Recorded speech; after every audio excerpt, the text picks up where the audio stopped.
I'm going to get us started so we can finish up. And I just want to go over upcoming meetings. So next upcoming meetings are September 16th, which is just after town meeting. Then we have October 21st, November 18th, and December 16th. And we have minutes that everyone should have received in the packet to review.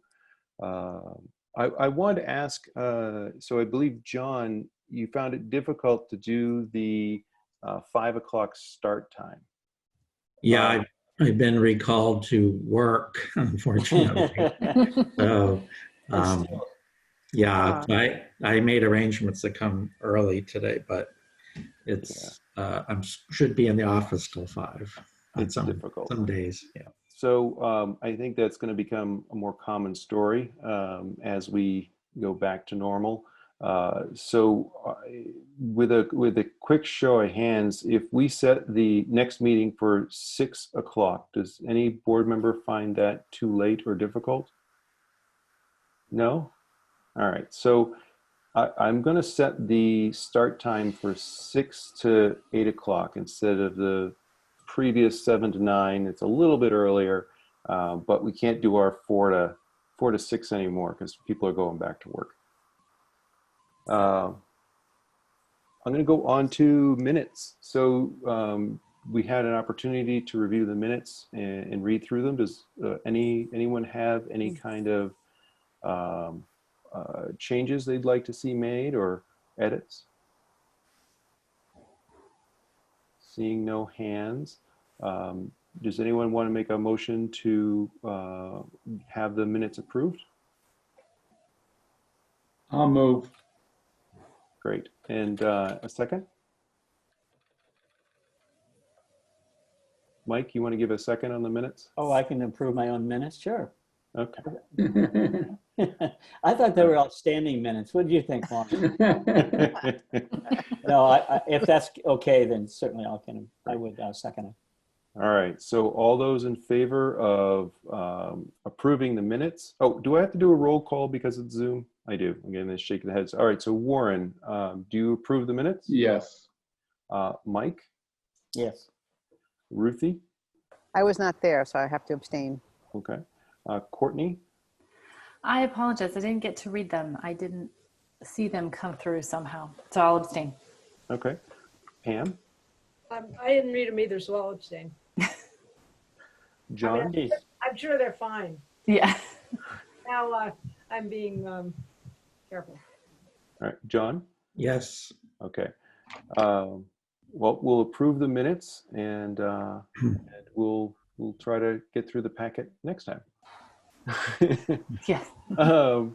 So for a chair's update, what I wanted to add, I want to share about upcoming town meeting. It's later in the agenda, but as you know, that there's been a lot going on with town meeting. It's been kind of a moving target up until now. I did send around some emails for the FinCom report so that people can have information about what's going on with town meeting. And I also attached the status of each of the articles, which ones would be moved, which ones would not. So hopefully people find that helpful. I also wanted to talk about Peter. Peter he replied to the email tonight. He is still dealing with that, his medical issues, and I still consider him a member of the committee, and we'll consider that until he tells me otherwise. And so we'll keep him in our thoughts, and hopefully he'll rejoin us pretty soon. And I'm going to pull up some notes on what else I wanted to mention in my chair's update. I apologize. Hey, excuse me, Brian. Go ahead. I'm just wondering, should we, as a committee, send anything to Peter? I mean, he's a beloved member of this committee, and I don't know what the etiquette is here. I don't have a point of view. I just want to raise the question whether it would be a good thing to do. I mean, Kate, do you have any thoughts about this? Was there a meal plant train Yeah. that was set up? There was. There's a meal train site set up where people can sign up for days to drop off dinner. And I think you can also, there's information about sending gift cards for takeout and the like. So we can send that link around if you'd like. They also, Peter's Life has also been posting some updates on that site. Yeah, I think that'd be great. And Yeah. does that mean, Kate, you don't think we should necessarily, as a committee, send our collective good wishes, or is that not necessary? Or I'm not sure. I don't know if maybe Jane, you have any thoughts on? I've spoken to Peter a couple of times and done the meal train piece. I did see his most recent edition sounds like he's gone through a lot of the chemo, and this is really a time where he has to be pretty quiet. But I mean, what I got from them was an overwhelming sense of love and gratitude for all of the, all of the expressions of love and hope and,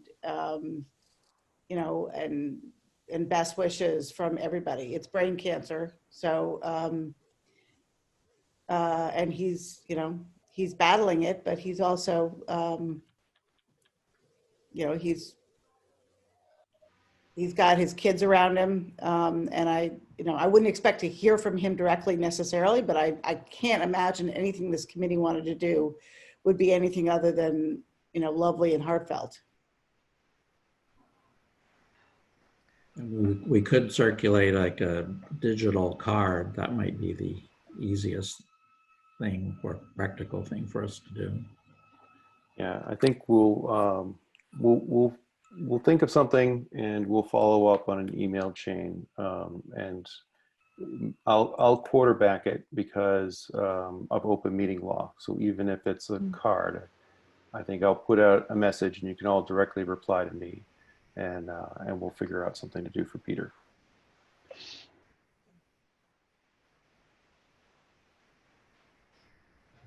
I also wanted to talk about, it's been a long time, but Kate and I presented to the select board the climate action plan. And that was very well received by the select board, better than anticipated. They were very engaged, very looking forward to making sure that this report sees real progress and isn't just shelved. So we're very thankful for that. I suggest you go back and you can watch the video. I believe I sent it around when it happened to the committee, and you can take a look at that. But that's pretty much the update I wanted to give as a chair's update. I'm going to let Kate take her chance at doing the director's update. Great, thanks, Brian. So I sent around my update in the meeting packet on Monday, but I'll give you kind of the highlights. As Brian mentioned, we presented the plan to the select board. It feels like that was a really long time ago, but it was just last month. So in my update, I have a link to the presentation. It should queue up to right when we started. And as Brian said, that was well received, and I think there'll be some follow-up conversations with the select board on how we can take some of the implementation steps and the priority actions in there and turn them into town policy. So that was really a positive meeting. I've also been meeting with the plans champions, as we talked about last time, to touch base with them and kind of revisit those blueprints that we worked on in March, which feels like another lifetime ago, to check in and say, okay, now that the plan's done, what support do you need? Are there additional funds or staff time to move these things forward? So I'm working through that, and the good news is that, for the most part, everyone feels good about moving forward on the things that we laid out that we were going to do. So I'll keep you all posted on that, where CAB can get involved. I, mentioned to all of them that, if there's a need for support, CAB is here to help. Part of the contract with KLA for doing the plan included this sustainability dashboard. So that's been launched. So check that out. It's got some interactive components to it. It's another way to look at the plan's priorities and click directly into the individual blueprints. It also has a blog feature. So there's one blog up there right now that announces the plan and the dashboard, but we'll be updating that at least monthly. My hope is even more frequently as a way to share content that's a little longer than, social media, but, maybe more time sensitive or conversational than makes sense for the town website. So just another way to get content out there. Hey. Go ahead. Speaking of the dashboard, I thought that was really cool, and I was glad that we could have that last assignment from the consultants to do that. In your mind's eye, when you look at that, is that where we will see what we presumably each month will review the measurement and the evaluation of where we are? We'll be able to begin to see, or is it that more of a translation of the inventory that we've already seen on where our greenhouse gases are coming from? It was a little confusing to me when I went in and thought of it as, I think in the last meeting we talked about a barometer. I think Courtney and John talked about how would we measure each of these actions once a month and look at it. And I thought maybe the dashboard was the mechanism. No, so the dashboard is really a community engagement piece to make it accessible for folks to see what's in the plan. There is a component of it that indicates the status. So it shows, is it in progress, but very high level status. Mm-hmm. About measuring the implementation, we talked about on an annual basis using coming up with a template for an annual report out to see in a more detailed way how the implementation is going. I think that's where the idea of the barometer would come in. Okay, on an annual basis. Mm-hmm. Yeah. Yep. So just a couple other things on my director's update. Our summer intern Abigail is done. Her summer went by so fast as always, but she did a really great job, and her final report, I just uploaded it to the web right before we met. So when that page is live, I'll send that out to all of you, but it looks really great. And we're gonna work on spreading the word about her final report, which I think will be a great asset to the town. The library, the Concord Free Public Library, has launched a sustainability planning effort with help from consultants at Greener U. And so I'm going to be on that planning committee. Alice is also on the planning committee with a number of other Concord folks. We got a member from the CCHS Green Team to join just recently. So I'm excited to be part of that process and make sure they have all the data they need to make sure that their sustainability plan is really aligned with the town's goals.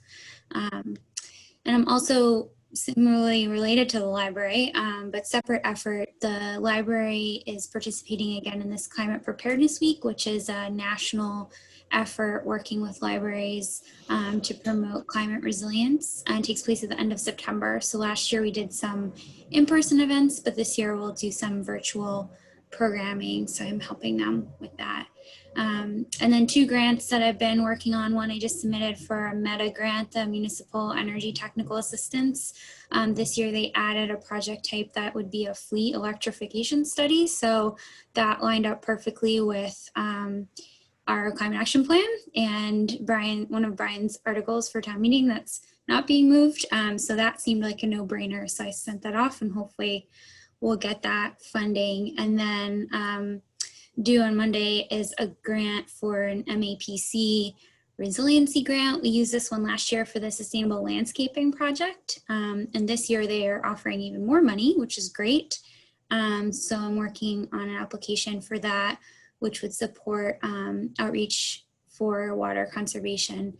Because this year, the water conservation efforts have been very challenging with our lack of precipitation. So that's also one of our actions in our climate action plan. So that would help move those things forward on the implementation.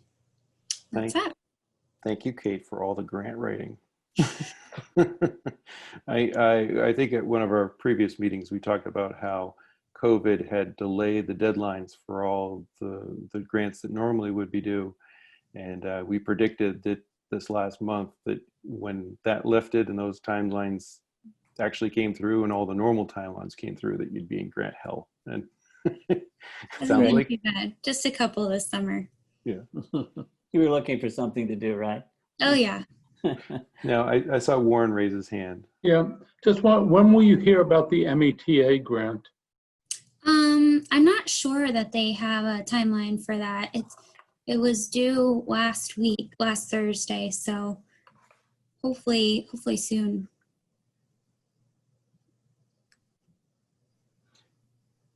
All right, well, is there any other update we need to hear?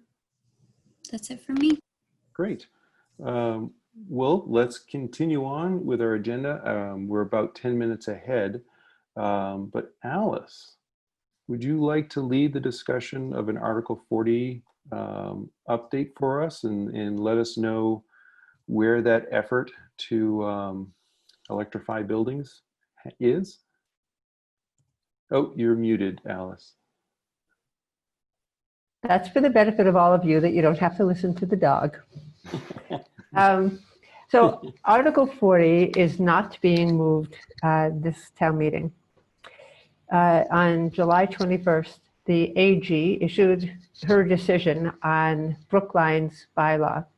Maybe you've all heard this. Just tell me to stop if I'm giving you too much detail. I haven't heard it, so I'd love to hear Okay. it.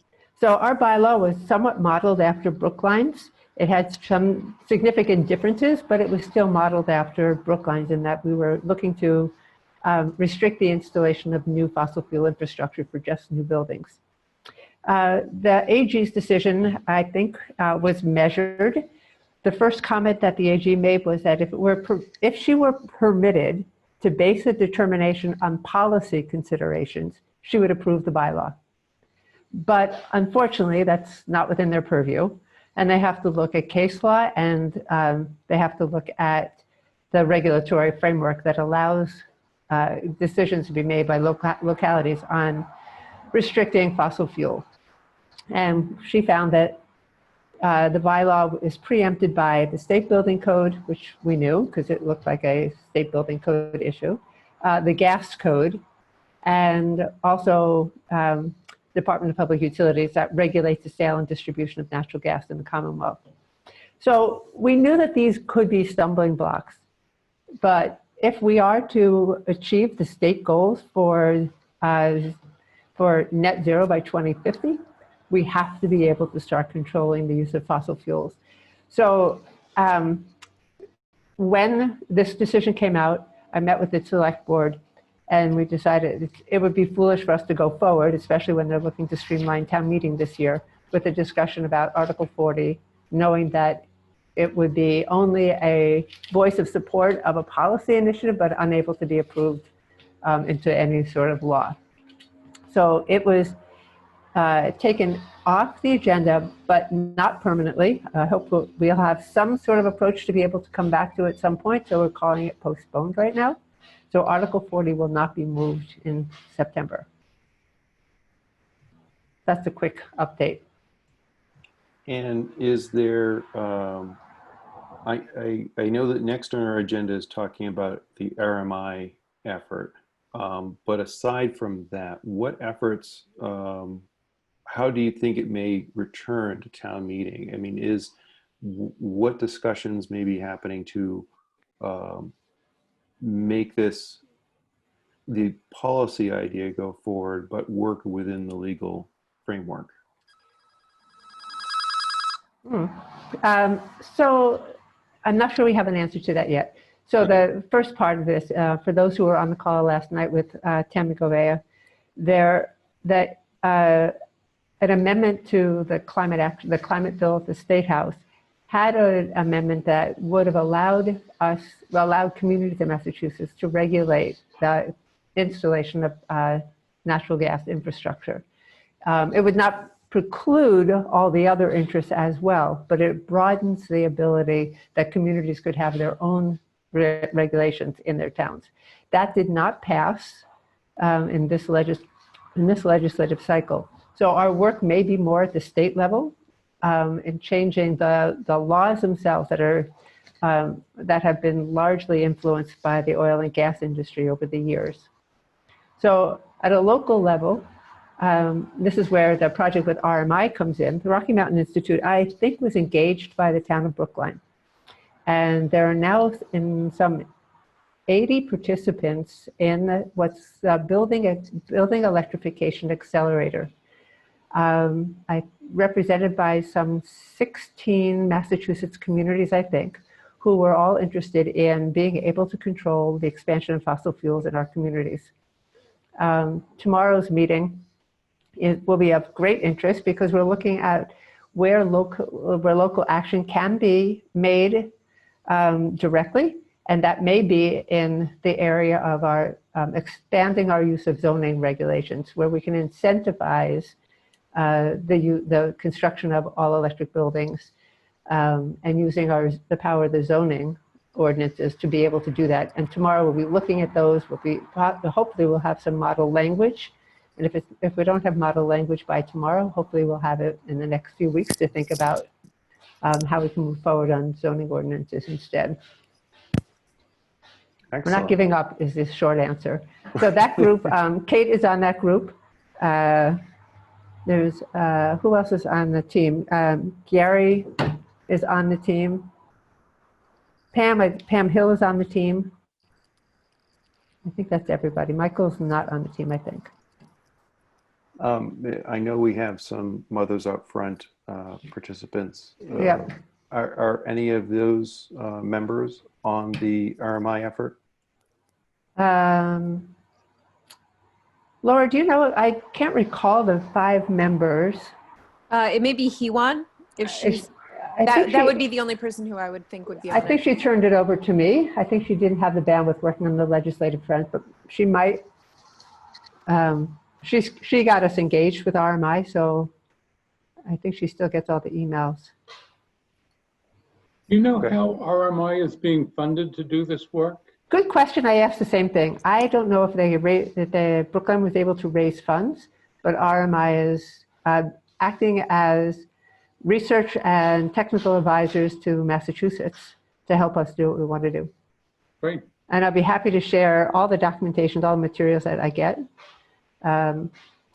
with anybody who wants to see them. And I think I can see that Kate has put up the workshop, first overview PowerPoint.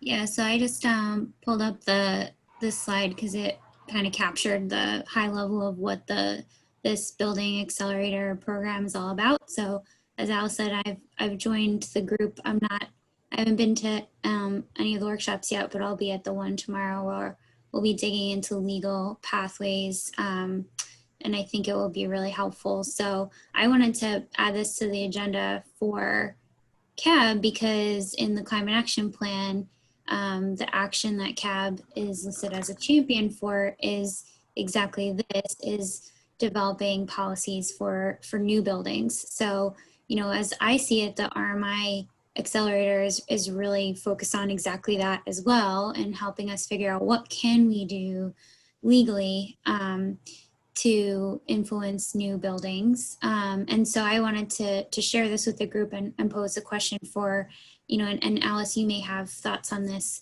to kick us off, you know, how should and how can CAB be involved and kind of collaborate on this effort to move these things forward? I see John has his hand raised too. So is John going to speak? Or I was waiting to be called on. oh, I heard John had his hand up and thought that was a call. Called on. Yeah. So, yeah. Thanks for the report. You know, it was unfortunate, but I don't think it was a big surprise. And I think Alice is right that there has to be a lot that happens at the state level to change the laws. And I think the AG's decision made me realize how much more there is in the legal structure that makes it hard to get off fossil fuels. So yeah, so that leaves us, well, what to do in town. I think I'm sure it's part of the RMI process is to, instead of trying to mandate electrification, is to look at emissions performance, so that electrification is a way to get there, but you don't say you have to do it, which might get us around the legal problem. That's what we're trying to do in Cambridge. And then I guess the other thing is also thinking about new development versus existing buildings. And I don't know what the rate of replacement is in Concord, but I would expect 80 to 90% of the buildings that exist today will exist in 2050. And even if we could get something in place to mandate electrification and new development, we still have a big problem with what we already have. And it'd be good, I think, to put some time into thinking about how to address that side of the equation. And I don't know, maybe RMI is also addressing that too, but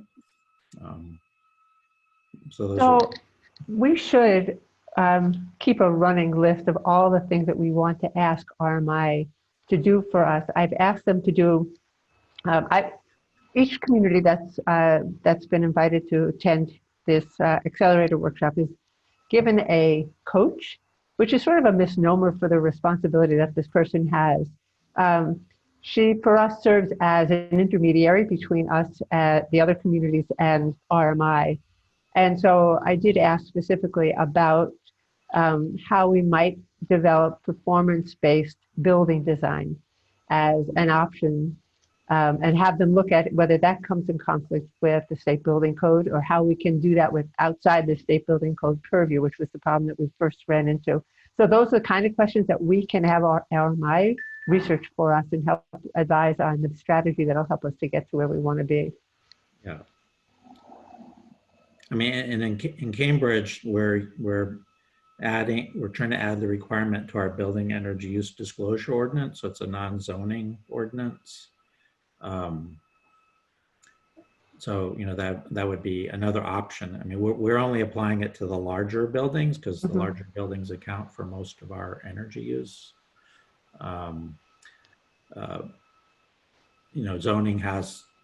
there's some ways there, but zoning's got a lot of complications built in. So. Yeah.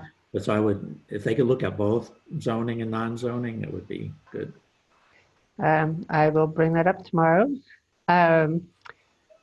One of the things I didn't mention is that late in the session when the House passed their omnibus energy bill, it did not include the zero net energy stretch code. The Senate version does have that in it, and that was approved at the Senate back in January. So that version is that is now in conference committee. They have to reconcile what the House passed and what the Senate passed. So there's still an opportunity that in the conference committee we could come out with a zero net energy code. And last night we were advised that writing letters to legislators, particularly the chair of the conference committee, might be useful to let them know that that's something that communities are interested in doing. The other thing that strikes me that with RMI, helping out on this, and they have a much deeper national perspective about what other communities are doing. They also have a strong arm on research, and many of you have probably read their paper on the economics of electrifying buildings.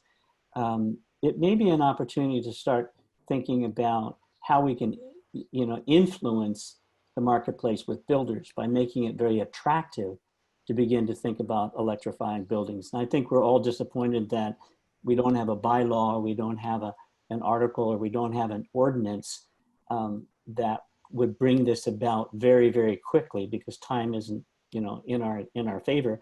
But we could start to think about what other attractive ways can we convince developers and builders to move in this direction, even though they may not be required by law. And I know there are a few communities in the Pacific Northwest that are coming up with some very substantial motivators, I'd call it. It's not just financial.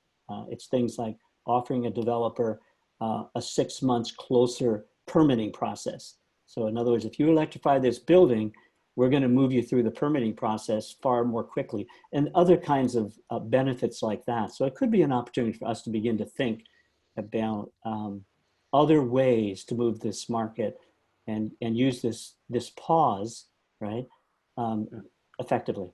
Yeah. Well, and that's one of the things in the RMI packet for tomorrow is the zoning options as legal pathways, and one that has been effective elsewhere are zoning incentives. So density bonuses, expedited permitting, that kind of stuff. So we'll definitely be digging into that in this accelerator. Great. Laura And, is waving her hand about. yes, I want to give Laura a chance. Sorry, I know I'm not on the committee, so I'm not supposed to talk. But No. one thing Go that I ahead. did want to, one thing that I did want to point out is that Senator Barrett is one of the chairs of the conference committee, and so as constituents, writing like CAB writing a letter to the chair of the conference committee, who is also our legislator, could have an enormous amount of weight. So it might be a worthwhile thing for this committee to do. Pam Hill. You're muted, Pam. Okay. There. Yep. I think those sorts of alternatives to the legislative fixes are really important. I just wanted to raise a caution, although I'm extraordinarily supportive of finding those sorts of fixes, that the old famous environmental law of unintended consequences, and that often there are rules and regulations for reasons, and shortcutting those things may create other sorts of problems. And I don't think that that always has to be the case, but just to use as the example of the permitting shortcuts. I mean, permitting for example, environmental justice communities, which are not the ones we inhabit, but those are very important opportunities to make views expressed. Similarly, permitting public participation is very important for other purposes. So that's just one example. And although I think I might in the end become a proponent of permitting shortcuts or whatever, I'm just making the more generic point that we need to be very careful about curtailing well thought through regulatory protections and when we go forward, because we can be so excited about the prospects of finding a way to get this particular thing accomplished. We don't want to, at the same time, suffer some unintended consequence. Warren, I saw you. Yeah. One thing we have as a community that could help move us towards building electrification is that we have a municipal utility. And they could potentially be offering the types of incentives that make it attractive for people to move in that direction. And it would be good for us to have some conversations with the light plant about that. John? It's on the permitting. It would be good to find out how long it typically takes to get a building permit. Because I think usually these expedited permitting incentives come on the building permit end when there's no public comment. So I'm more comfortable with that. I may echo Pam's concern that you don't want to cut short public input, but that doesn't usually happen on building permits. And then on the letter, I think it would be great if we could send a letter. So I'm not sure what the process is for us, the committee, to decide to send one. So if we could discuss that, that would be great. Well, Ruthie, did you have a comment? No? Okay. So let's discuss that. Do we think that we could get a letter together approved and to the conference committee in time for their decision? Our next meeting is 3 weeks from now. Do you think conference committee will take that long or longer to make these decisions? I see a vigorous yes from Alice. So anyone want to volunteer to draft that letter from CAB to support the Senate's version on that particular topic? The Senate's version is the stretch code one? Correct. It includes the stretch code, whereas the House version does not. With stretch code, okay. The net zero stretch code. Thank you, John. Anyone want to volunteer to draft the letter? I can work with Alice, I'll draft it. Thank you, John. All right, so we'll draft a letter, and we will we'll have John's draft with Alice to review for the next meeting on I believe it's September 16th. Is there, oh, sorry, Go Jane, ahead. go ahead. I was just going to say, if you want to make a copy of that available to the select board, I could include it in the agenda for discussion and perhaps a vote on sending a similarly worded letter. That would be wonderful. Is Ruthie? it, I was just wondering if you could send it out ahead of the meeting so we could have time to like edit Right. and then, okay, thanks. I didn't volunteer, but now I'm giving you a deadline. You must be an executive. There you go. Kate, you had a slide. Was there other slides that you wanted to use, or any other information you want to talk about with RMI and their efforts? No, I just shared that one just to kind of put it in visual format, the goals of the RMI accelerator. I think the one thing, I've been thinking about, and I'll probably have some more thoughts after tomorrow's session with them, is how to best engage this group in that process. Because, based on this discussion, you all have really good ideas and helpful feedback. So, one thought I had is just every meeting we can give an update on where it is and get your input along the way. But open to ideas for how to best facilitate that. Great. A thought that I'd shared previously was Kate's idea that she found, which was Durham, New Hampshire's checklist. So this is something that we could do in Concord, where if you want to do new construction, there's just a requirement to fill out a form and sit down and talk to somebody from a committee about sustainability, but the developer is not required to do any action, thus not bypassing any existing law or regulation. So that's another idea to think about in the short term, whereas the state action will be the long-term real solution. Anyone else? Brian? Yes. That's a pretty good idea, actually. Well, thank you. Yeah, it's one of the, yeah. This sort of low-hanging fruit is, I don't want to jump into decision spaces if we shouldn't be, but I think that's something we should pursue. Why not?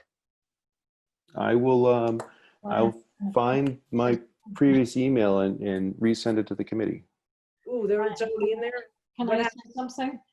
So have we already discussed this and I missed it or something? I'm sorry. We didn't formally discuss this. It was an idea proposed a few times, but it wasn't, you didn't really miss anything other than maybe an email. Okay, well, my point is simply if we're trying to get at this now, we probably should, if not jumping into this particular solution, have a really, have our minds on this kind of opportunity, I guess. I don't want to, get ahead of ourselves, but that sounded like a pretty good and easy idea to effectuate. Great. I want to give Janet Miller a chance to speak. Thank you.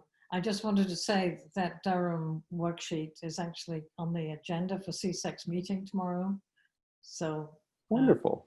We don't want to duplicate efforts here, but we'll let you know. Great. Does anyone else want to speak on the topic of Article 40 or RMI? Just a question on the checklist. The idea is that the permit would come to the committee for review. No, go ahead, Kate. The way that Durham, New Hampshire has it, they call it an energy checklist. So for any development that is going through site plan review, they would go through this checklist. At the top of the checklist, it says, are you pursuing LEED, Passive House, some of these certifications? If yes, you can skip the rest of the checklist. So it kind of incentivizes in that some using a certification, but then it asks a lot of questions about building envelope and R values and all that stuff, and they require that you fill it out and sit down with a member of their energy committee, I think, not the full committee. So I don't think the committee has like a regulatory role, but one member of the committee goes through it with them, and I think maybe the building inspector is the way they have it set up. And they have to do that checklist before they get their permit. Yeah. So from the developer's point of view, if they're a jerk, they can just write funny faces on the form, sit down for a few minutes with people, and walk out and not be told that they have to do anything. But that's not the reality. The reality is people fill out the form, it makes them think about this while they're doing the project and gets them to incorporate some of these good ideas that they feel they can. And it also doesn't create more conflict with existing code or the regulations because it's non-binding. And it is a good way to get people to think about these things. So I quite liked it. You could, you could make the form filled out public, so any recalcitrant developer would be, public shamed. Yeah, that could be part of it, but it's, yeah. Which I think is entirely appropriate, Brian. I mean, well, yeah, I used quite an aggressive case example, but yeah. I'm letting the public speak during this, so I want to let Linda, who raised her hand, to give a quick comment. I just was wondering if it would be feasible, in addition to having the checklist, to have them attend a PowerPoint presentation or workshop just to see, just so they learn some of the benefits. I mean, is it they don't do it because they don't know about it or they think it's going to be too big of a hurdle for them? But if we could kind of give them a little bit of that information so they don't have to research it on their own during like a 15-minute, thing, or it can be done during the checklist if that person is well informed. I assume that's what happens, is when they meet with the building inspector and they meet with that person from the committee, that they kind of answer their questions and give suggestions. But again, the whole reason it works is it's non-binding. I think Linda makes a good point that it would be, if there was a way to offer the builders some kind of training or workshops well in advance so they're more familiar with the techniques and the technology, that'd be useful. One downside, if I understand it correctly, of the checklist is it's a bit late in the process. And so whether they're going to change the designs, and the kind of design we want is significantly different, conventional. So whatever we can do to get these ideas into the design process early in the process would be good. Pam. Just quickly, I would imagine where the checklist idea is something that we would want to make sure, that we're not just necessarily picking up Durham's whole cloth. I mean, people like Kate and others who know what they're doing would be sure that we have our checklist designed in the way we want to do it. And I think it might even have to go through I don't know, Alice and others, the public process or something. I think this is the beginning of the process. True, yeah, right. Yeah, so this is just the beginning of which tactic do we want to go down to try to help the benefits of Article 40 be realized sooner rather than later. And the checklist seems to be a pretty good avenue. There's a lot of work to be done on establishing that as a policy, what the details in that form will be, who are the people who will meet with those. Those are all important things that will take a lot more work. We got that, yeah, right. Yes, Alice. Oh, you're muted, Alice. there. I just want to. I saw you mouth the dog. I just want to make sure you guys don't have to hear him. I was going to suggest on the idea of a checklist that the planning board has last year at Cal meeting approved language that included that they review every project that comes to the planning board for sustainability. And they don't have that well defined. And that might be the first place to put out the energy checklist, because it could be energy and sustainability checklist. That's part of the purview of the planning board. That's way early in the process, and it's an openly public process throughout the whole thing. Yep. And that's the checklist has already been circled with the planning board, and your idea is exactly where their head's at. What is it called? Excuse me, just for purposes of minutes. What is this called again? I'm going to let Kate give the right title. The building thing. In Durham, they just call it the energy checklist. No, this is Alice's suggestion. I want to make sure we got it right on the minutes. The planning board there's a question in the site plan review. Okay, site plan review, okay. Thank you. All right. This has been very good. I'm excited to hear how the RMI meeting goes and how this develops. And I think CAB should be looking at this as, next year's town meeting, how can we help the effort that was this year's Article 41 to be something that can really make an effect. Are we ready to move on to our next agenda topic, which is town meeting? I think this one actually is going to go pretty quick, so we're actually quite ahead of schedule.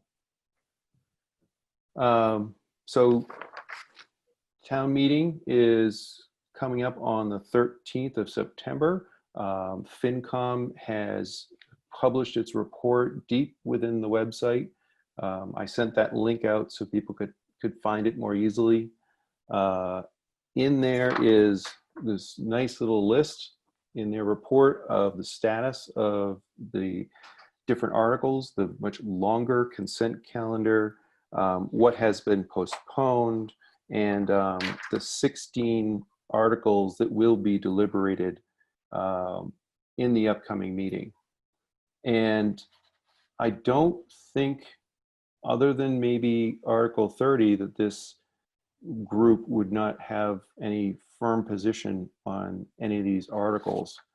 And seeing as I'm the petitioner of Article 30, I don't want to run the meeting if that's the only article we're going to talk about. But Kate has her hand up. I was looking through the list, and there was one that I just wanted to flag for folks, just to suggest you might look at it, is Article 34, which is the PRD. And I watched a little bit of the video, and it seems like one of the intents of that is to update the PRD section of the zoning bylaw so that it better aligns with the town's open space, housing diversity, and sustainability goals. Okay, ask an ignorant question. What's PRD? Oh, planned residential development. It's an alternative to a subdivision, as far as I understand.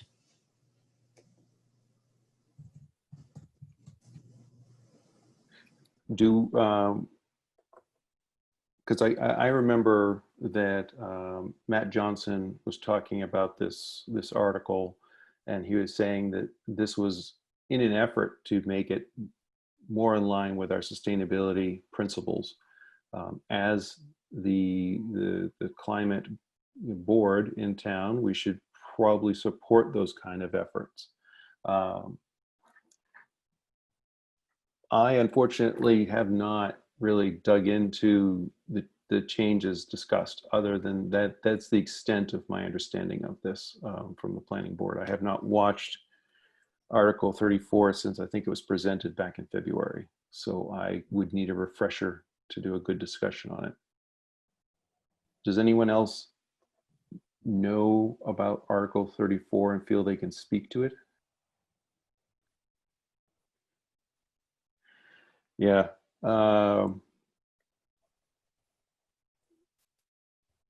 Then is there, do you have, do the members have the list of the 16 articles, or would you like me to go through it to see if there's any of these that we should discuss?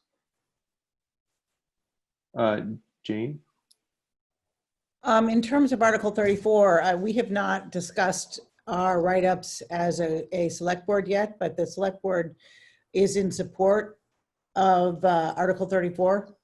And I can give you a quick sketch. I am not the author of this write-up, and I'm sure everybody here knows that because at town meeting, we will not be presenting support or verbal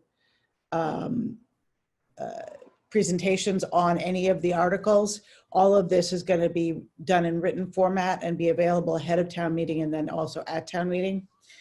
So the select board is supporting Article 34, which incorporates the Envision Concord principles, including sustainability and diversity of housing stock, the increase in required open space, and will also require a site plan review by the planning board.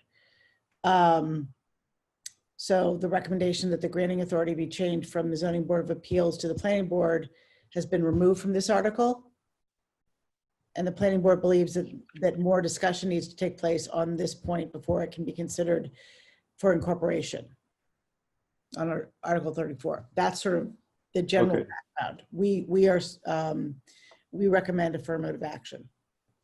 So affirmative action, but there is a handout for the change of that removal of who does the oversight. Okay. Anyone else have comments on that? Oh, Jane, could I ask you a town meeting question? So if this committee wants to voice its support for an article, the methodology this year to do that is just in the written form, or would it be speaking at the microphone? only as citizens, not as committee. Not as committees. Mm-hmm.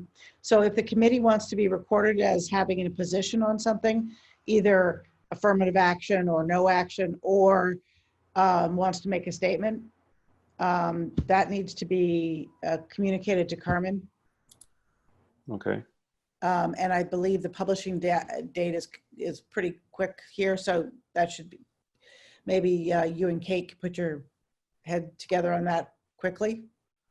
Yeah, I think it's the 8th. Right, but it's going to happen before our next meeting. Yeah, because there is no meeting between now and. I mean, we're having extra meetings to do this, so. Mm-hmm.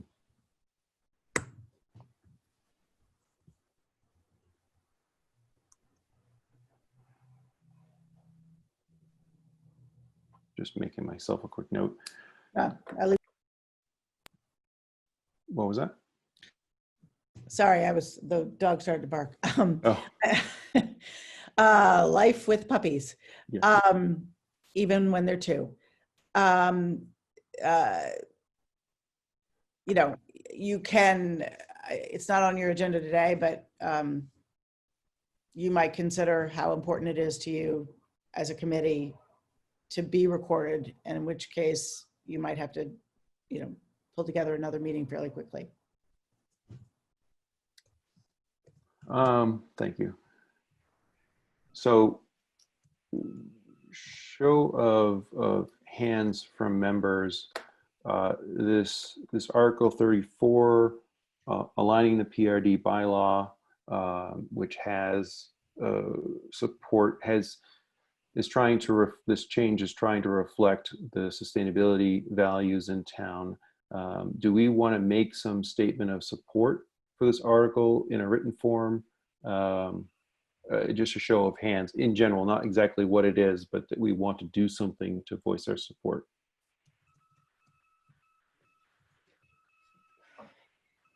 But I think peer pressure got us. All right, so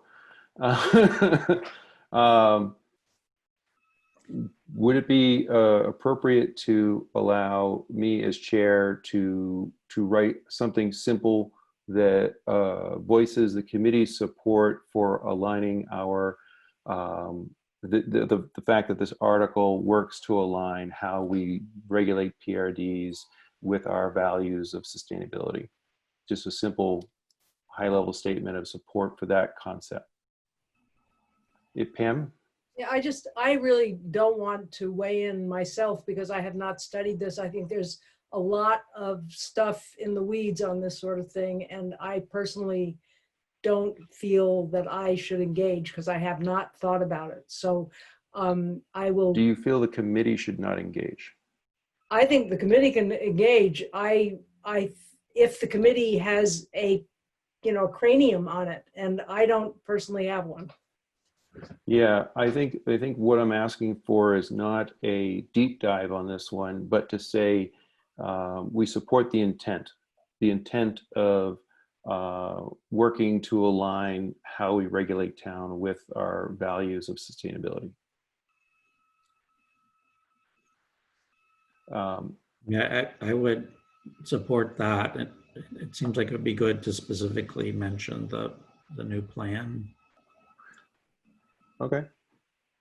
What is the new plan? The climate plan. The climate plan. Our plan. Okay. I noticed there's a citizen petition on that listed. Do we know what that entails?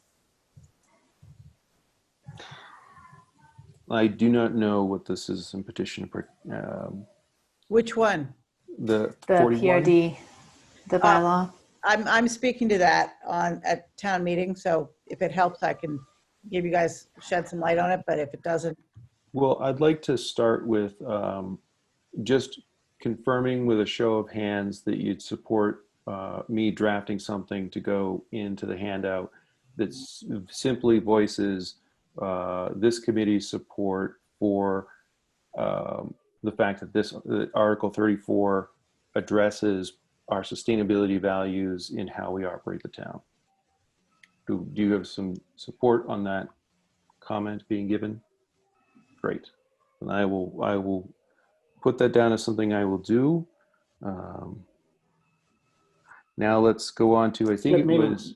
Brian, if I could just maybe add to that to make sure we don't miss John's point, that we say that as we recognize the support, that it's in line with the principles and values of the climate action plan or something. Yeah. So it has a little bit more weight. And it seems like common sense that we would support something that's more sustainable versus not sustainable, right? So right. I think we got to put a context to it. But I think we need to mention the plan. That's okay. The whole point. Support because okay. Consistent with the plan or something. Is this the kind of thing we should be doing a motion for or whatever? But I mean, I don't care, frankly. But it's committee support for Article 34 to the extent that it aligns with the town's sustainability goals and the climate action plan. Is that what you're trying to say? I make that motion. I'm sorry? Correct. I make the motion, what you just said. Okay, I just want to make sure that that's what you guys want to say. You've got it correct, Pam. And then we authorize the chair to wordsmith and submit the statement on our behalf. Yeah. In the effort of being timely.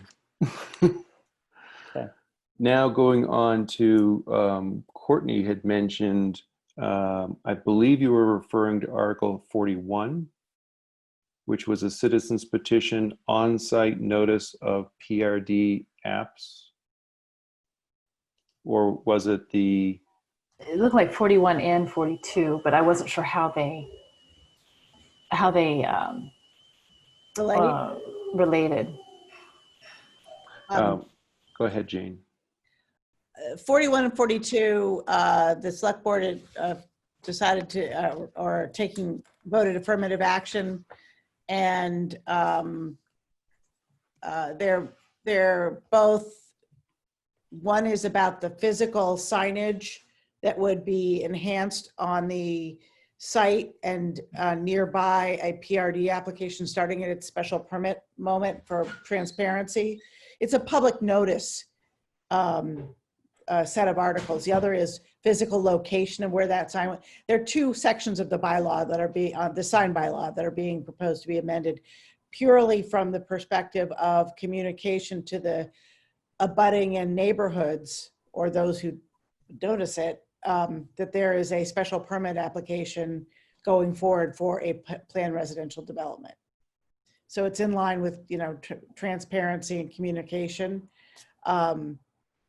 And to the extent that PRD is within the support, you know, it's something that the CAB wants to support, you could certainly support it. It's really. I think that's not climate related, not sustainability related, may not be the purview of this committee to weigh in. Agree. It's more public process. Mm-hmm. Thank you. Thank you, Jane, for clarifying. What article was that? That was Article 40? 40 and, I'm sorry, 41 and 42.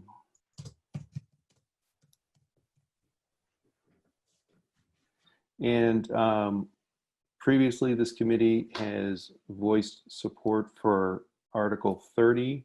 I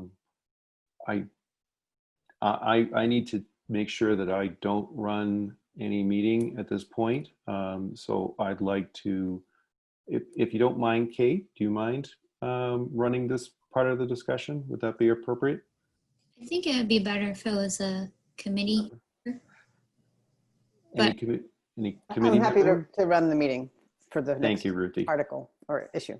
Okay, so Brian, would you like to tell us about this article? It's great. You should do it. Any comments? So this article is making funding available of $200,000, and it was decided by the financial director that that would come from free cash, or I should say the financial director and FinCom, that would come from free cash. That money is to do two things. One is to build at the bus depot the basic infrastructure of conduit, bollards, you know, cement pads, and the interconnect with CMLP for a new electrical service. One that is at the scale of these vehicles' rapid charging demands. So if you think of a Tesla supercharger, it's that kind of grid connection that we're going to be doing with CMLP. And the other component is to ensure that the schools spend the budgeted amount per bus that they would have on a diesel in a given year, and not take education funding away from kids so that they could maximize the Volkswagen settlement funding.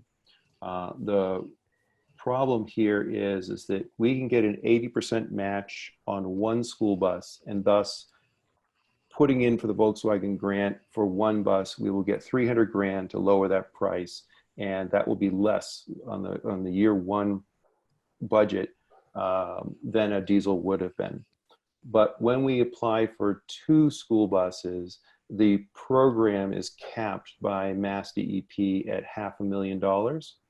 And so that cap means that we get less support, about, instead of 80% financial support on the purchase price, we're getting about 68% financial support on the purchase price. Thus, the schools have to find an extra $40,000 to $50,000 that they hadn't budgeted for to get the same number of vehicles. And that's what this article would cover, is that 40 to 50, not the full 250,000 that they are going to be spending to get these buses.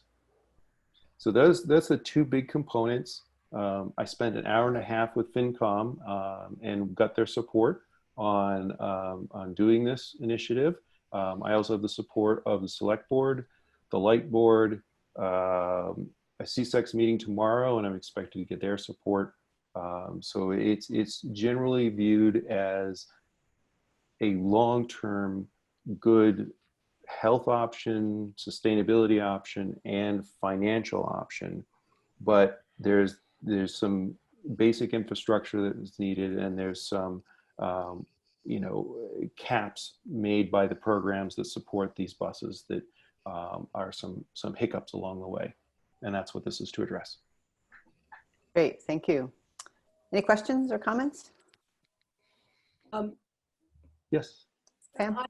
Yeah, I mean, obviously, this is a good idea. I think in the end,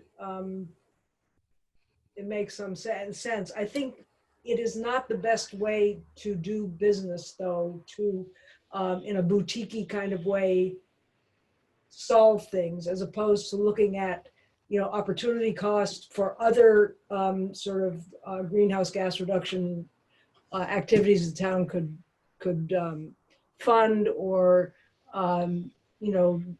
the comparative benefits of this compared to something else, the way this fits into our overall comprehensive plan for Concord in terms of transportation and greenhouse gas reduction. So I think that, because of the Volkswagen settlement, I suppose it's rational to do something like this. Ordinarily, I don't think it's good legislating. And I think that we should legislate more thoughtfully and comprehensively on climate, and especially with respect to the costs that we are going to incur as a town. They must be done for the most valuable things. And so with that kind of comment, I guess it's Volkswagen that drives this. It's the timing. Yeah. Yes. So this FinCom, when they voted, it was 10 yays and 3 noes. And the 3 noes were really about process, in the fact that, and I go into great length on this in the presentation to FinCom, but the process, there is no process for us, the schools don't provide grid services, and the light plant doesn't buy school buses. And this concept marries the two, which is why there's no town process for that. Article 31, which is not being moved, but the report is going to be written, will work to find a process and develop a process in town. The timing, which is why we need to move this article now and to capitalize on this, is that the Volkswagen funding, the round is going to be announced very soon. We need to have funding in place in order to apply. We can't say, oh, we'll figure it out later. And so that's why we're acting quickly. Does that answer your question, Pam? No, it wasn't really a question. I get that. I just think I think it's unfortunate, and I think that I hope that it doesn't portend more of this without. Yeah, I think my my feelings on that differ than yours, in the fact that I see this as not letting the perfect be the enemy of the good. Yes, it might not have been developed in a report that this is the perfect action that we should be doing, but it's an opportunity, and we should act whenever we can. And that's my thought. And yes, sometimes it's messier that way, but and I understand your point. But so I mean, obviously, I don't think the perfect should be the enemy of the good either. I was just guessing that it's a little bit of an odd duck. It always is. So Warren, I think, then Mike, and then John. I have a question for Brian. Yeah. Do you have an estimate of the annual savings in fuel costs and maintenance costs from having a electric bus rather than diesel? Yes is the answer. Specifics I'm pulling up. Am I able to share? Yeah, you should be able to. The green button on the bottom. Yeah, and of course I opened up a presentation and now I can't find Zoom behind all this stuff. Hold on.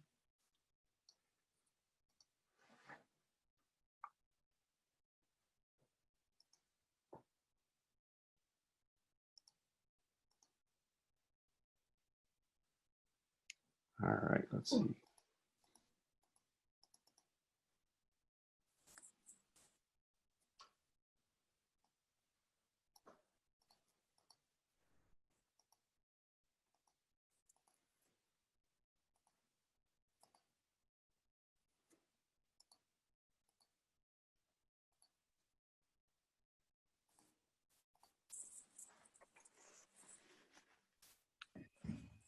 right, so this is what I presented as the total cost of ownership as a model.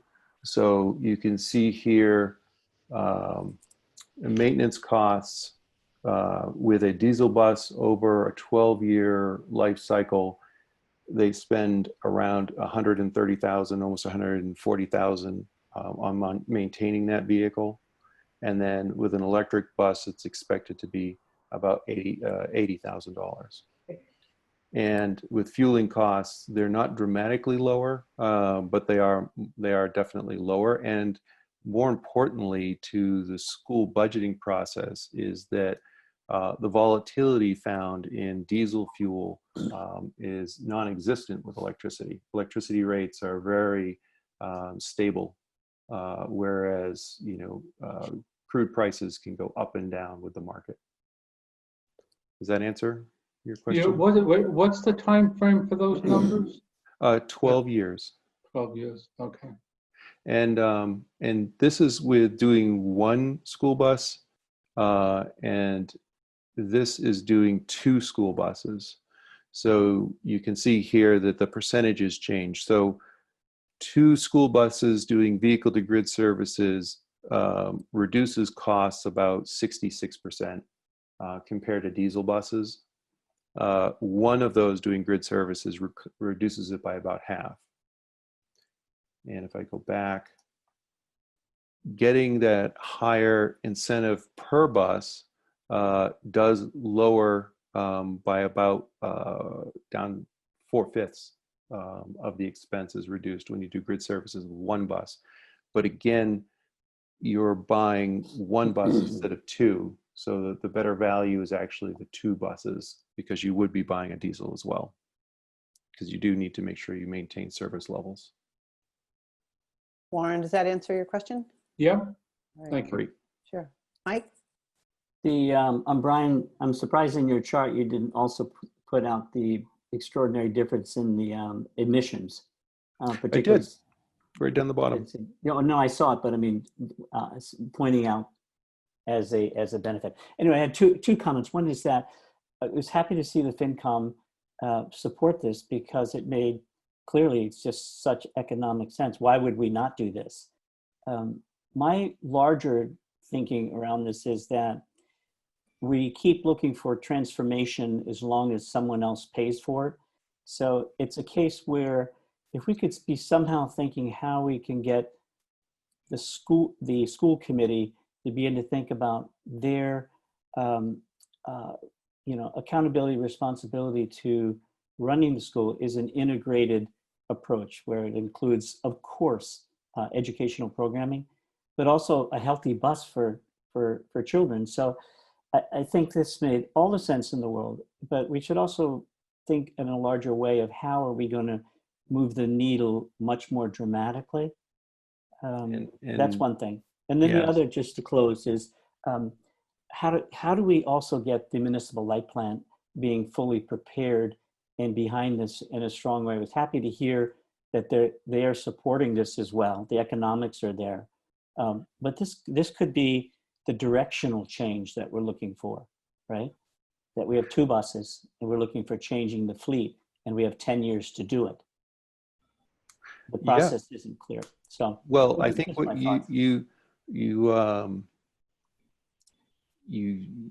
think you answered your own question, but that's my view on your discussion there, which was, why didn't I emphasize the social values found with electric vehicles? Why did I focus on the financial, and why does the financial always have to count so much? Well, the reason I focused on the financial is because it counts so much. This is the core issue with sustainability efforts is, having clean electricity. It's a premium commodity compared to generation, standard generation of electricity. So getting, retiring that REC is that premium you pay to know that is not damaging the environment. With school buses, these are, as Steve, the town manager, put it, these are 2 highly regulated institutions. We have the utility, and then we have the schools. How they spend their money and the things they have to do to qualify and the process they follow, it doesn't lead to innovation. It leads to cost reduction through repetition. So it's not inherent that this is an easy process, and that's why you have to focus so much on the finances. And I would love for us to feel that we value these social benefits more than the financial, but at the end of the day, it always comes down to the finances. We have to get close in order for people to agree to do the right thing. And that's just it's a sad reality, I feel. Right. Yeah. Sorry. Are you done, Brian? I didn't mean to cut you off. Yes, I could ramble on like this until we get to 7 o'clock. So feel free to cut I'll jump me in. I think John had a question, right? Yeah. I had a question separate from this, but just to belabor this point. I mean, so I think everyone agrees these cost benefit analyses, we have to do them because that's the way people think, but they're also fallacious. There might be mechanisms we could think of, like adding in social cost of these kinds of decisions, like what Obama had a social cost for carbon until Trump did away with it. We all wish we had a carbon price. You price the pollution and all this stuff gets easier. Right. But you have a substantial reduction in carbon emissions here. And so that could be quantified. You could argue about the quantification, but, and of course you're leaving out things like conventional pollutants as well. But, correct. So I'm also leaving out potential incentives that I didn't know we were going to qualify for, like the Clean Peak incentive. Right. This vehicle might qualify for that. It might be an additional revenue stream, but I can't confirm that yet. Right. I think that's a bigger, this thing to discuss in the future sometime is how we make decisions, because it's going to come up with a lot of other things, and the cost benefit isn't going to be consistently working out this way for a lot of the things we want. Right. So that aside, I just had a question actually that when your reply about the article, I was wondering if in terms of process, and you would know, does the light plant have a strategic electrification plan, or are they working toward one? And would that help with the process end of this?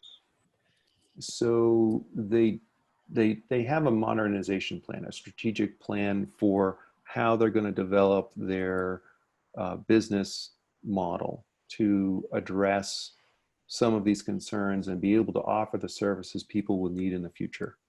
But this is kind of basic things laid out in a plan for 2025.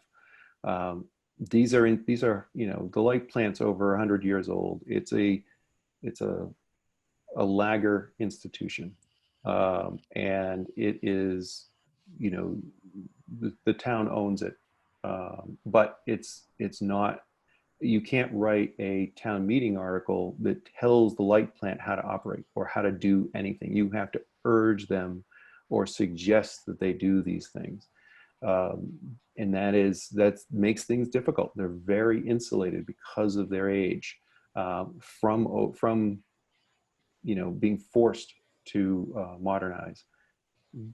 They're doing it slowly. I think we can do a lot to push them and help them. I think our climate plan does a lot in that fact. I love the fact that the director of the light plant was very involved in that energy element of the plan. And those are timelines that he's agreed to. And I think it's up to us to hold him to it and to see him follow through on those things. Did that answer the question? I kind of lost. I went off on a little tangent John, there. did that answer your question, John? Yeah, I think so. I mean, I was wondering more whether that might be a mechanism to provide the process that people would look for in town. Yeah, so to address the single topic of electrifying the town fleet and working on developing the resources at the light plant to do electric vehicle infrastructure and control systems. The software control systems are super important as well. That is part of that Article 31 report. Is all the departments have to tell us what vehicles they buy, what regulations, like if you're going to buy a patrol car, it has to have a 75-mile-an-hour crash rating for the rear. You know, we can't just say, oh, go buy a Model 3 because this other police department branded one of their Model 3s as a patrol car. We need to know those kinds of how they acquire these vehicles, what the regulations on those types of vehicles are in order to search for those electrified vehicles. And then we need to work with the light plant to build the infrastructure throughout town properties that allow us to have fleets of these vehicles all throughout town that are balanced across the distribution system and reduce rates for ratepayers through systems like vehicle to grid with these school buses or the Nissan Leaf that Kate drives around. That is what that report is to do. I see the climate action plan requesting a lot more of those kind of single topic, deep detail reports to empower staff to really move forward on these be bold on climate issues. Yeah, so you think it's more useful to have it sort of be sector specific rather than comprehensive? I think once you get comprehensive, you get so many cooks in the kitchen that it becomes useless to the person that needs it for their dish. Mm-hmm. Okay, thanks. I'm full of analogies tonight. Yeah. Any other questions or comments on Article 30? I can't see all of you, so if I don't see Pam's got her hand up. Okay, sorry. Go ahead, Pam. So, and I just want to pick Courtney. up what Michael and John said, and I'm wondering if we could capture this in a letter we might write supporting Article 30, which of course I do. The point is that focusing on financial considerations is both very tricky and can be very flawed, and John is absolutely right. CBA is a really treacherous mechanism, and so cost benefit should be presented in a tempered way. And also climate change activism requires transformational behaviors which are not quantified. And so the question I'm raising for the group is, if we were to write a letter, which I do hope we write, could we include in that letter not just, you know, support for the idea because it financially makes sense, which I'm sure we wouldn't draft it so reductively, but could we sort of promote the idea that this is an important educational tool as it's dealing with the schools, and make statements about the school picking up on this in the future, make statements about, of course, their financial benefits, but the benefits, those are, you know, not entirely, say something to the effect of John's caution that, you know, financial benefits are difficult to make, and also they aren't the only benefits that we're trying to promote here. So I just wonder if we might be able to use the opportunity for written language from us to include the kinds of ideas that John and Michael McAteer were advancing with respect to financial stuff and transformational stuff connected with educational stuff. Okay, thank you. Courtney? The best part of this is I'm not chair right now. Okay. Courtney? It's 6:30, so we're going to have to. Right. I'll be quick. I didn't mean that to you, Courtney, because you said so little. So no, take your time. All right, I'll take till 7. No, I think to reiterate, I support the article, and I think sometimes, although I agree with Pam, you know, a comprehensive plan is often often more helpful in these situations, but I think at times we just need to be able to you go after the funding that's there.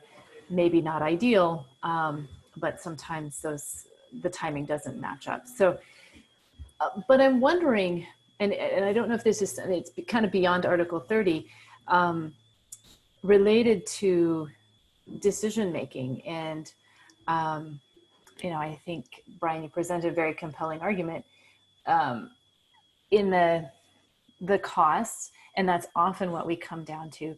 But is there an opportunity through the work that we're doing as it relates to implementing the plan or advising on that implementation to develop a different transformational way of making decisions that the individual town departments could look to in their own specific topic areas?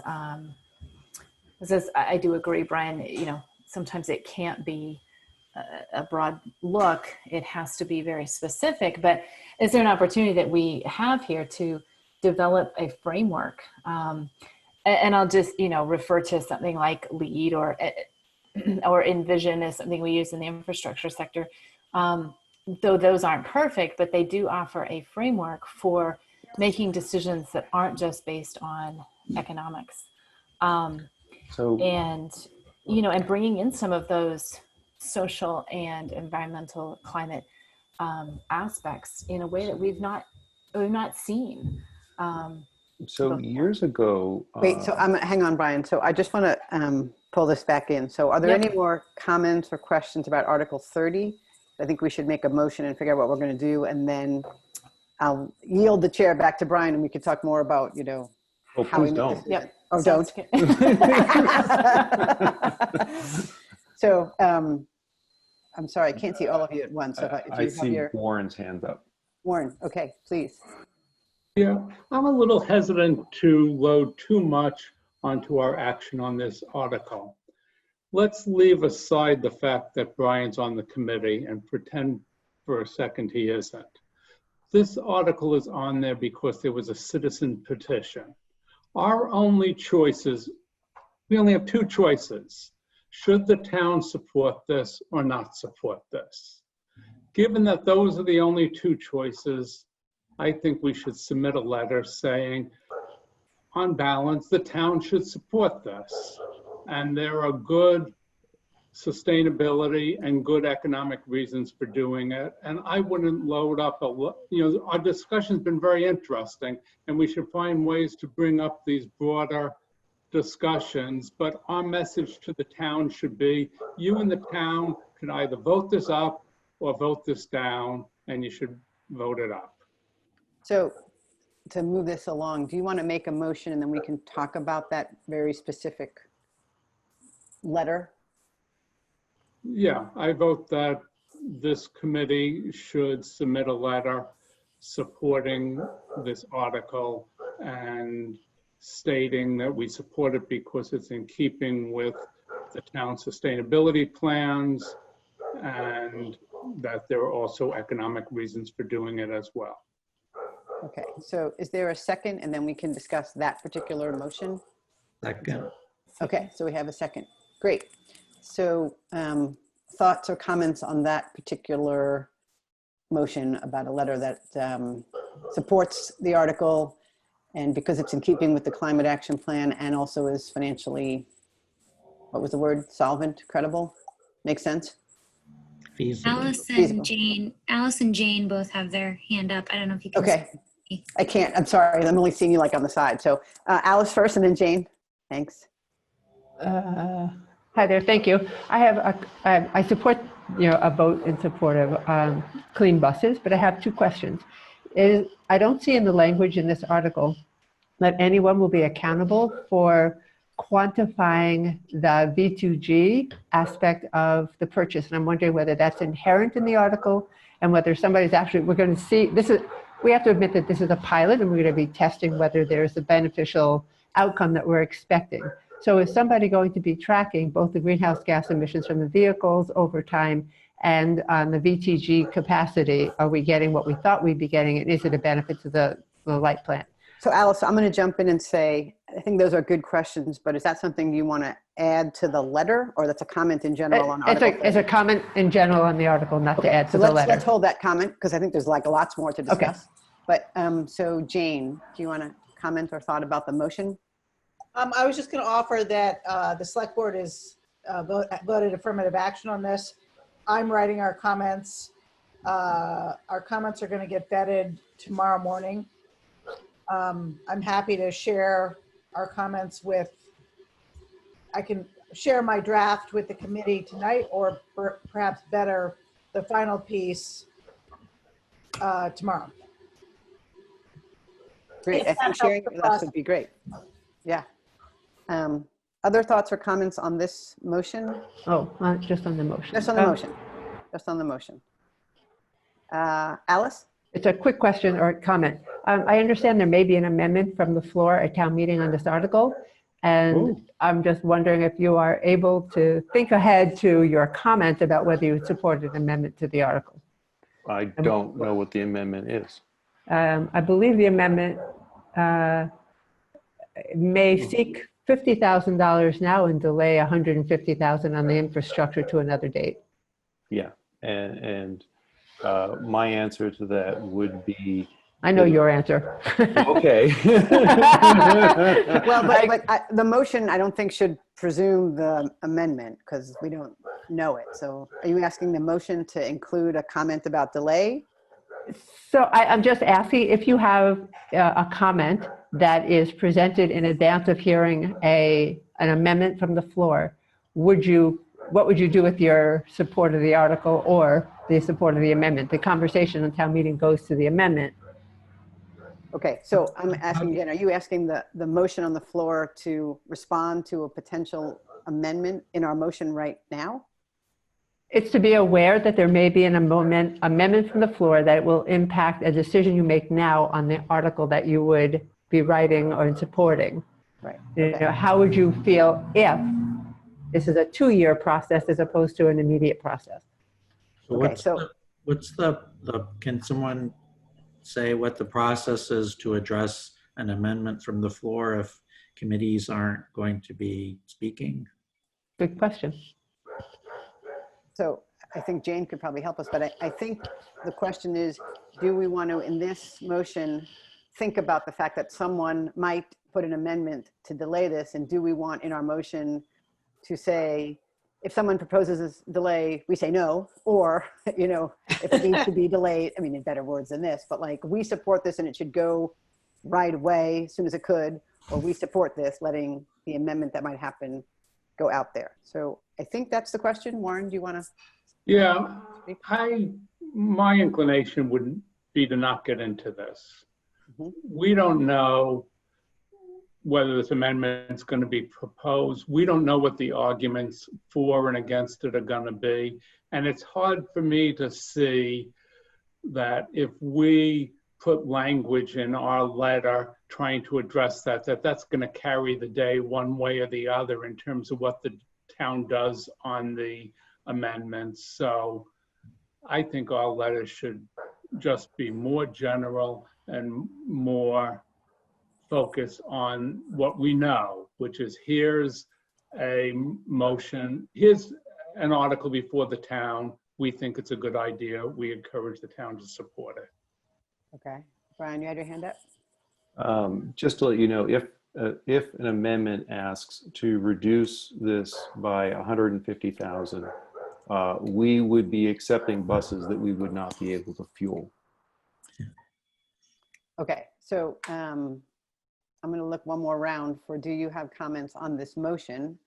And particularly, do you want to expand the motion to take into account a potential amendment? So any more comments or questions on that? Pam? I think we should not get into the amendment. I think Alice is making an excellent observation that this could happen. And you know, but I think we aren't in a good position right now to get into that. I will just add that I think that the letter we write should have some modest content that explains why we support it. And I think that the focusing merely on economics and is a little bit, but I don't have a big horse in this race, so I don't really care. I think that we should have some rational basis for why we're saying we support it. However, and I guess what we're saying is it should be based on its consistency with our sustainability goals of the climate action plan, and because it's affordable. Right, so that was part of the motion, that the letter would state its, I forget what I said, but sort of coordination and support of the climate action plan. Now all the dogs are going nuts. And, it must be dinner time. and also the financial value of it. Or the. I guess I would just add the fact that this is, our educational system, and this is an important place to have these sorts of, I would just weave in something about that value as well. Okay, so I'm gonna table this for now. I see John's hand up. Oh, I'm sorry, John. Yeah, no, I was going to agree we not get into the potential amendment, but it would be good in our statement to urge that there be a report on the performance of the buses in terms of emissions and vehicle to grid. Yeah. Okay, so now so you're changing the motion? Because I think the motion, I hate to say it, but the letter had like the climate action plan, the financial, feasibility, viability, good stuff. And now you want to add the reporting on the V2G and stuff? I would, yes. Okay. I think I probably have to ask for more comments and questions about John's addition to the motion. So, I'm glad I'm not chair. Yeah, I would accept that modification to my initial proposed motion. Okay. Any other comments on that specific issue of adding the kind of reporting on the sustainability metrics to the letter of support that we write? I think I see all of you, but if I don't, let me know. So no more comments on that. Okay, so I'm going to make a comment because I haven't had a chance, and I think I get to as a regular committee member. I agree with all this. I think the letter should strongly support this. So I guess I'm asking everybody to have a comment or a question on, this strong support, because I'm not big into process, and I think, this came up and the timing is critical. And if you've got 2,000 kids, going on electric buses or seeing electric buses has a massive impact. And so to me, I'm okay if we didn't file it and didn't do the proper whatever, because the time is nigh. We need to make big change. So if you have a comment on the strong support, I have one applause, comment or question on the strong support, then now's the time. Otherwise, we're going to vote. Jane. I just was going to say, again, we voted in support of this. I'm writing it. It is a very strongly supportive statement by the select board. The discussion of an amendment is new to me, but I can, just as the discussion of amendments on other articles that we are considering has come up, we haven't had town meeting yet. So we're taking our comments from what we see now. And if something comes up on the floor, then that will require us as a committee to vote. And you as residents, since your committee won't necessarily be in session, but. Okay, thank you. All right, so seeing no more comments. Oh, Laura, sorry. Sorry, I'm not sure if I should hold this to the end or not, but I would just say in terms of addressing the address the urgency, leaving aside the idea of this amendment or this, change on the floor, addressing the urgency of the climate crisis in the letter and saying that we have passed Article 51 and we have these very tight timelines to hit. And, I think that addresses what comes up on the floor without addressing it. Okay, so now we're going to add the fourth thing to the letter. I max at 5, so. So the fourth, any comments or questions on adding the sort of, level of urgency in Article 51 and sort of, we don't have a lot of time. So questions or comments about adding that to the letter? I think I'm seeing all of you. So Linda. So Brian, you had mentioned at I can't even remember what meeting it was, the select board or finance committee meeting, that if we don't get the infrastructure in place, it really puts everything in a tailspin. Like you said, we can't fuel the vehicles we have, and then it actually sets us back not just a year, but more than a year. So I don't know if you can articulate that in your strongly worded statement. Yeah, I'm gonna wait to address that if the amendment comes up on the floor, because as the person, the citizen petitioner, I'll be able to speak to that amendment, and I don't know exactly what it will be. Currently, the depot has a panel in the building for 600 amps, and So I'm going to interrupt you, Brian. I'm sorry. Okay.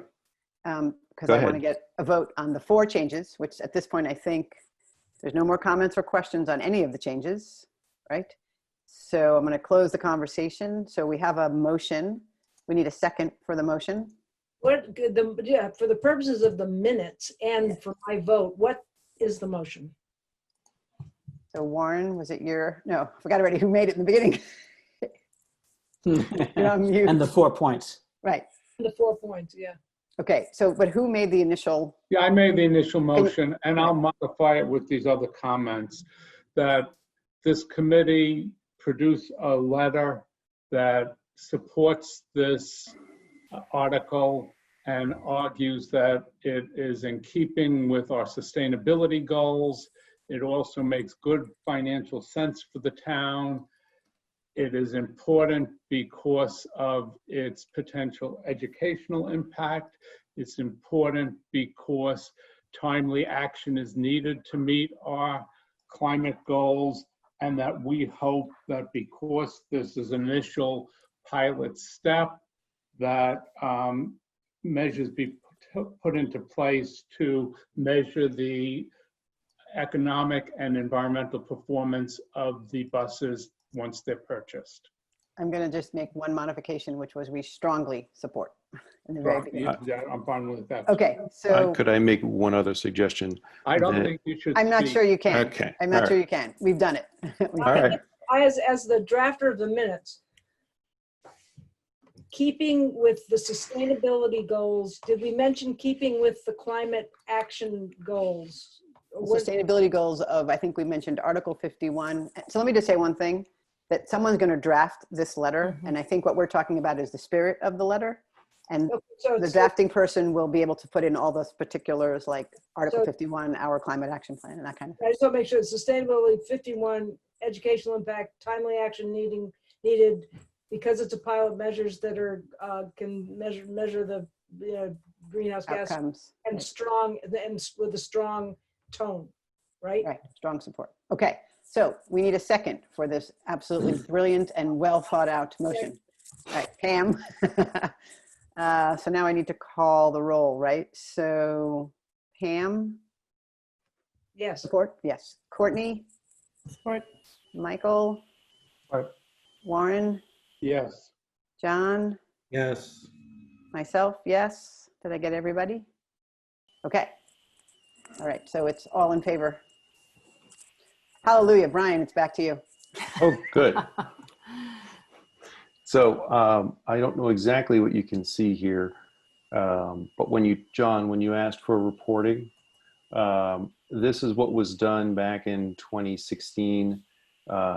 This is not a formal report. This is just me speaking with Lion about their program charging. But we have a meter on the circuit that goes out to the charging unit, the EVSE. And we were able to get this data about its usage while plugged in. We were able to do this for my Tesla as well to show the comparison of how they charge. And then we were able to do the building's demand and the depot, and then the charging over of that one electric bus. and the combination of what that actually did to affect rates. That kind of data I can report to you on, because we will do that for the vehicle to grid in a bidirectional manner. But the carbon calculations and things like that can get really wonky, as you know. So I just setting expectations with this audience on the reporting, because I'm the guy doing it. There's no money or support to do any of that. But I think like you, it's valuable to show to the light board and to the light plant the timing at which that discharges into the grid and offers those avoided costs, and work with them on valuing those in dollars and not just kilowatts, and also the carbon impact for us. So, so Brian, I forgot one thing in my role as chair was to find someone to write this brilliant support letter. Yes, and so, I'm so happy I can't do it. Is there anyone who wants to volunteer to write the letter? I'll actually write the letter. I feel like I heard everything that everybody said. So thank you. I'll write it. Yeah, of course.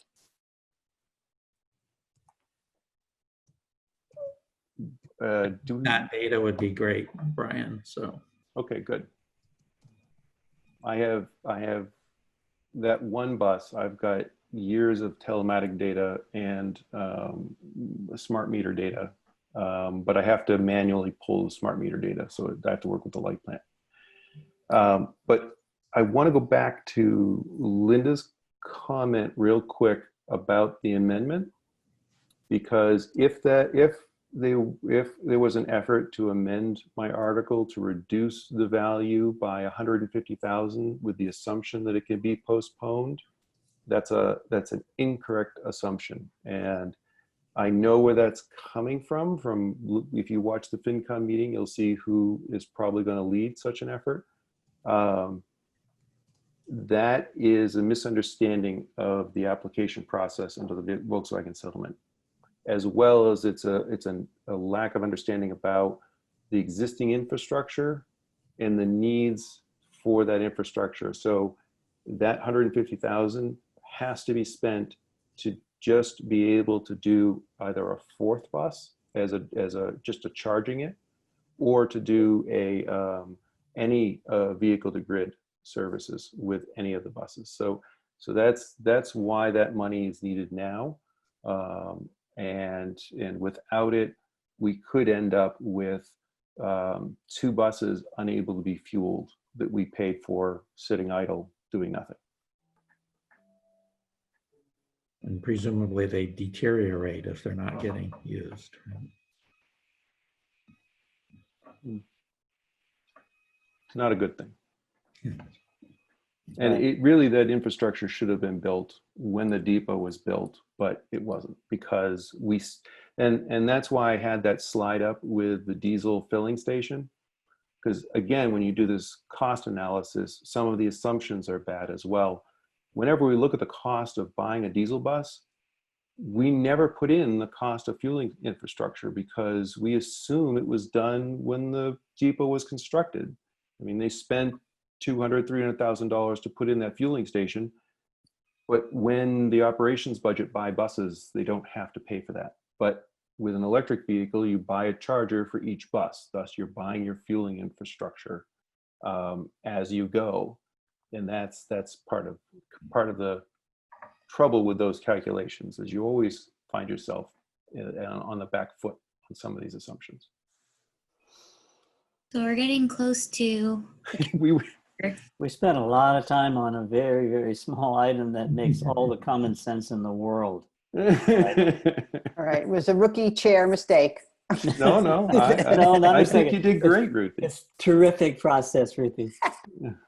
Well, I mean, part of it raised the discussion raised issues that are not really about the article, but I think we're good to discuss, and so hopefully informs our future agenda. Yeah, I fully concur. So Brian, you're still chair for the last item of public comments. I'm chair. Oh wait, I've got to change my title.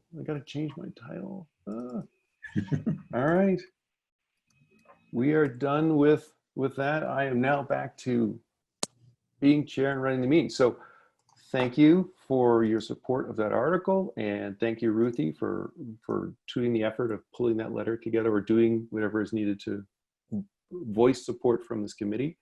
I now would like to open it up for public comments. We've done a good job of allowing public to speak while we went along, but feel free to add any comments you wish. I saw Laura, you raised your hand for a second. Did you want to? Yes. So first, I think the letter is great. Thank you guys for all that hard work on that, getting that to consensus there.